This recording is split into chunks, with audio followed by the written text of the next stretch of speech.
Concentration of a solution. तो हम लोगों को ये मालूम चल गया कि जब भी कोई सॉल्यूशन फॉर्म होता है तो उसमें दो सब्सटेंस होता है, एक सॉल्यूट होता है, दूसरा सॉल्वेंट। सॉल्यूट किसको कहते हैं? वो पार्टिकल जो डिसॉल्व होता है, ठीक है, उसको हम लोग क्या बोलते हैं? सॉल्यूट कहते हैं। Which dissolves is known as solute, ठीक है, सॉरी, विच इज डिसॉल्व, जो घुला हुआ रहता है उसको हम लोग सॉल्यूट कहते हैं। और दूसरा होता है फंस रहा है,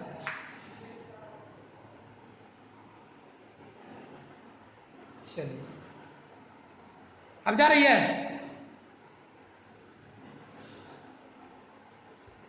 अभी ठीक है, चलिए।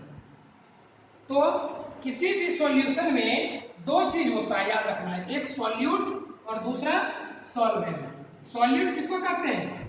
जो सब्सटेंस डिसॉल्व हुआ रहता है, विच इज डिसॉल्व, ठीक है, उसको सॉल्यूट कहते हैं। और जो अपने में डिसॉल्व करता है दूसरे को, विच डिसॉल्व्स अदर सब्सटेंस, ठीक है, उसको हम लोग क्या कहते हैं? सॉल्वेंट कहते हैं, ठीक है। इसका मतलब है उस सॉल्यूशन में कुछ ना कुछ मास सॉल्यूट का भी होगा और कुछ ना कुछ मास सॉल्वेंट का भी होगा। और जब हम इन दोनों को ऐड करेंगे तो ये किसका मास निकलेगा? Mass of solution. जैसे एग्जांपल के लिए देखिए, आप क्या करते हैं, आपने एक ग्लास वाटर लिया हुआ है, ठीक है, उसका मान लीजिए वेट कितना है, तो 1 ग्लास अगर वाटर है आपके पास, तो मान लेते हैं 250 ग्राम उसका वेट मास है। और उसने आपने इसमें क्या किया, शुगर उसमें डालना स्टार्ट किया, ठीक है, तो ये वाटर सॉल्वेंट का काम कर रहा है। अब हम क्या कर रहे हैं, उसमें शुगर डाल रहे हैं। कितना शुगर डाल रहे हैं, तो मान लीजिए 75 ग्राम उसमें शुगर डाल दे रहे हैं। और इस तरह से हमने क्या किया, एक सॉल्यूशन तैयार किया हुआ है, ठीक है।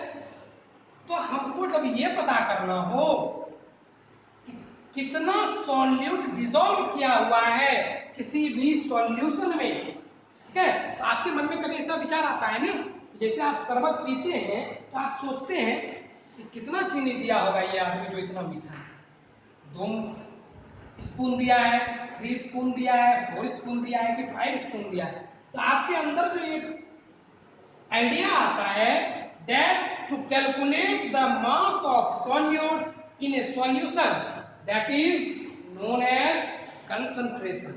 concentration का मतलब होता है कि किसी भी सॉल्यूशन में सॉल्यूट का जो अमाउंट प्रेजेंट होता है उसको हम लोग क्या कहते हैं? कंसंट्रेशन कहते हैं। अब इस कंसंट्रेशन को अगर आपको कैलकुलेट करना है तो क्या करना होगा, सॉल्यूशन का कुछ ना कुछ मास आइडेंटिकल लेना होगा, ठीक है।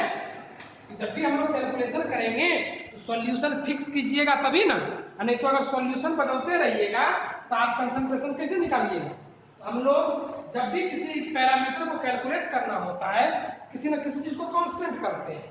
तो यहाँ पर हम लोग सॉल्यूशन का जो मास लेते हैं वो कितना लेते हैं, 100 ग्राम लेते हैं।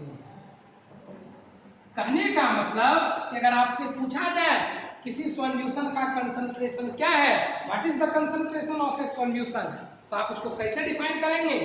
द अमाउंट, या मास भी आप बोल सकते हैं, ठीक है। मास इसलिए नहीं बोलते हैं क्योंकि कभी कभी सॉलिड है तो वेट मास में भी निकलता है और लिक्विड है तो हम लोग उसका वॉल्यूम निकालते हैं, इसीलिए हम लोग अमाउंट वर्ड का यूज करते हैं। तो the amount of solute present in 100 gram of a solution is known as the concentration of the solution. बात सबको समझ में आ गई?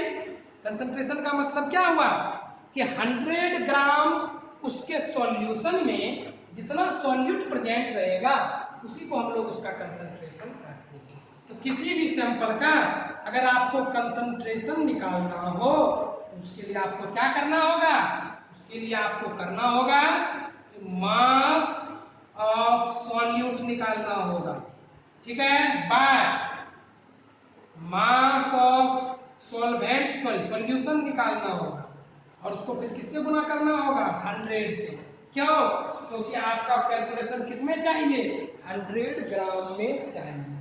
जैसे मान लीजिए यही मेरा एग्जांपल, हमने एक सॉल्यूशन प्रिपेयर किया है जिसमें वाटर का मास है 250 ग्राम और शुगर का मास है 75 ग्राम, ठीक है। और कहेगा find the concentration of the solution. तो क्या करना होगा? सबसे पहले मास ऑफ ये शुगर दिया हुआ है, ये मास ऑफ वाटर दिया हुआ है, हमको क्या करना होगा?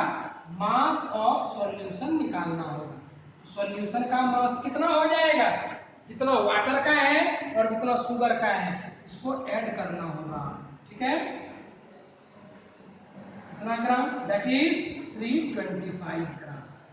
तो अब आप देखिए क्वेश्चन के हिसाब से कह रहा है कि 325 ग्राम सॉल्यूशन में 75 ग्राम शुगर है, ठीक है। इतना सॉल्यूशन में इतना शुगर है, तो कंसंट्रेशन के लिए कितना में कैलकुलेट करना है? 100 में। तो पहले हम 1 ग्राम में निकाल लें। तो 1 ग्राम सॉल्यूशन में शुगर कितना होगा बताइए जल्दी से।